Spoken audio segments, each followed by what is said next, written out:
catastrophic events at the Hajj pilgrimage have renewed questions about the way it's organised. Iran leading the way in criticising the Saudi authorities, but others too saying that they simply don't take proper care of the people who flock to Mecca. The Saudi health minister, Khalid al-Falih, has, however, pointed the finger at the worshippers for failing to obey instructions.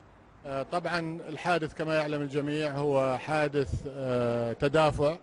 The accident, as most know, was a stampede caused by overcrowding and also caused by some of the pilgrims not following the movement instructions of the security and the Hajj ministry. However, this is God's will. Well, let's turn to Mohammed Jafari, who is an advisor to the Hajj and Umrah travel company. The first Hajj tour operator in the UK. It was started by his father more than 50 years ago. Good morning to you. Good morning. When you hear the Saudi minister talking like that, does it make you angry? Does it make you pause and think perhaps it's not just the Saudis' fault? What does it make you think? First of all, I want to extend my condolences to all those who lost family in this atrocity, I would call it. Yes, I get angry because, first of all, he blames God. It is nothing to do with God. God gave us a brain and God gave us a free will.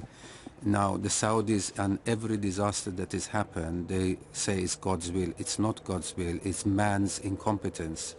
And talking to pilgrims yesterday on the ground, the main reason for this accident was that you can see from the Saudi press agency themselves, they released that the king in his palace in Mina was receiving dignitaries, including the Minister of Defense and GCC member dignitaries, and for this reason they closed two of the entrances to where the stoning happens, and they closed the two roads, and this is the two roads where people were not able to proceed, and you have a stream of people going in, and if you stop those two stream and the population builds up, and eventually it's going to be accidents. So it is on the fault of the Saudi government, because any time a prince comes along, they close the roads, they don't think about the disaster waiting to happen.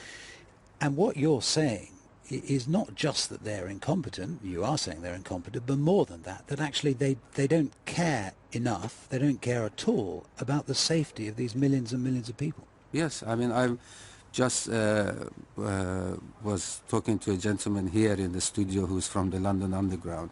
They have 4.5 million people traveling on the London Underground on a daily basis. And we don't get these disasters. But the Saudi Arabian government every time says, oh, 2 million people. But this has been happening for years and years and years, and they have time to plan it.